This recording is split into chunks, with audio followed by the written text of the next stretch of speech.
بسم اللہ الرحمن الرحیم۔ حضور علیہ الصلوۃ والسلام کے دادا جان حضرت عبد المطلب کا خواب۔ پہلے باب میں عبد المطلب کے جو متعدد خواب ذکر کیے گئے ہیں ان سے ظاہر ہوتا ہے کہ قدرت ہر موقع پر سچے خوابوں کے ذریعے ان کی رہنمائی کر دیا کرتی تھی۔ جانے دو عالم صلی اللہ تعالی علیہ وآلہ وسلم کی آمد کے سلسلے میں بھی ایسا ہی ہوا، اور عبد المطلب کو خواب کے ذریعے بشارت دے دی گئی۔ عجیب و غریب خواب اور اس کی تعبیر کا واقعہ عبد المطلب کی زبانی سنیے۔ میں نے ایک رات ایسا خواب دیکھا جس سے میں خوف زدہ ہو گیا۔ اس کی تعبیر معلوم کرنے کے لیے صبح صبح ایک کاہنہ کے پاس گیا اور اسے بتایا کہ میں نے آج رات خواب میں ایک نورانی درخت کو اگتے دیکھا۔ دیکھتے ہی دیکھتے اس کی چوٹی آسمان تک جا پہنچی اور اس کی ڈالیاں اور شاخیں مشرق و مغرب تک پھیل گئیں۔ وہ درخت اتنا نورانی تھا کہ میں نے اس سے پہلے اتنی منور شے کوئی نہیں دیکھی تھی۔ اس کی روشنی سورج کی روشنی سے بھی 70 گنا زائد تھی، اور اس کے سامنے عرب و عجم سب سجدے میں پڑے تھے۔ اس درخت کی بڑائی، نورانیت اور اونچائی لمحہ با لمحہ بڑھتی ہی جا رہی تھی۔ کبھی وہ میری نظروں سے اوجھل ہو جاتا، کبھی دکھائی دینے لگتا۔ میں نے قریش کے کچھ لوگوں کو اس کی ٹہنیوں سے لٹکتے ہوئے دیکھا، اور کچھ نوجوانوں کو، کچھ افراد کو دیکھا کہ وہ اسے کاٹنے کے لیے آگے بڑھ رہے ہیں، لیکن جب وہ اس کے قریب پہنچتے ہیں تو ایک خوبصورت جوان اچانک آگے بڑھتا ہے اور انہیں مار مار کر ان کی کمریں توڑ دیتا ہے اور آنکھیں پھوڑ دیتا ہے۔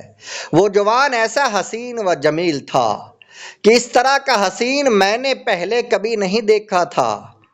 اس کے جسم سے ایسی خوشبو پھوٹتی تھی کہ اتنی عمدہ مہک میں نے کبھی نہیں سونگھی تھی۔ میں بھی اس درخت کے ساتھ لٹکنے کے لیے آگے بڑھا، مگر مجھے روک دیا گیا۔ میں نے پوچھا، لمن النصیب، یہ سعادت کن لوگوں کو نصیب ہوتی ہے؟ جواب ملا، یہ صرف انہی لوگوں کا مقدر ہے جو پہلے سے اس کے ساتھ لٹکے ہوئے نظر آ رہے ہیں۔ جب کاہنہ نے یہ خواب سنا تو اس کے چہرے کا رنگ بدل گیا۔ کہنے لگی، لئن صدقت رؤیاک لا یخرجن من صلبک رجل یملک المشرق والمغرب وتدین لہ الناس۔ اگر آپ کا یہ خواب سچا ثابت ہوا تو آپ کی صلب یعنی کمر سے ایک ایسا عظیم الشان انسان پیدا ہوگا جو مشرق و مغرب کا مالک ہوگا، اور دنیا اس کے سامنے جھک جائے گی۔ حضرت آمنہ کا مشاہدہ۔ حضور علیہ الصلوۃ والسلام کی والدہ ماجدہ حضرت آمنہ کا مشاہدہ۔ اب انتظار کی گھڑیاں ختم ہونے کو ہے اور مطلع کائنات پر مہر رسالت ضیابار ہونے والا ہے۔ سیدہ آمنہ کو جس غیبی ہستی نے حمل کے وقت یہ خوشخبری سنائی تھی کہ آپ سید الانام کے ساتھ حاملہ ہو گئی ہیں، وہی ہستی ایک بار پھر نمودار ہوئی اور یہ ہدایت دی، قولی اذا ودعتہ اعیذہ بالواحد من شر کل حاسد ثم سمیہ محمدا۔ جب اس بچے کی ولادت ہو تو آپ یوں کہیے، میں اسے ہر حاسد کے شر سے خدا وحدہ لا شریک کی پناہ میں دیتی ہوں، پھر اس کا نام محمد رکھیے۔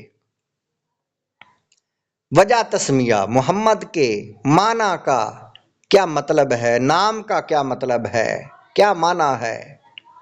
محمد کا معنی ہے بار بار تعریف کیا گیا یا بہت زیادہ تعریف کیا گیا۔ یہ نام انتہائی دلکش اور آسان ہے، آسان ہونے کے ساتھ ساتھ نیا اور انوکھا بھی تھا، خصوصاً خاندان بنی ہاشم میں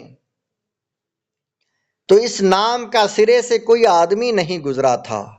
اس لیے غیبی ہستی نے یہ بھی بتا دیا کہ اس انوکھے نام کے انتخاب کی وجہ کیا ہے، اور یہ بھی واضح کر دیا آنے والی ہستی وہی ہے جس کا نام سابقہ الہامی کتابوں میں احمد ہے۔ فَإِنَّ اسمہ فی التوراۃ والانجیل احمد یحمدہ اہل السماء والارض، اس ہستی کا نام تورات و انجیل میں احمد ہے، اور اس نام کے انتخاب کی وجہ یہ ہے کہ اس کی تعریف میں اہل زمین و آسمان رطب اللسان ہوں گے۔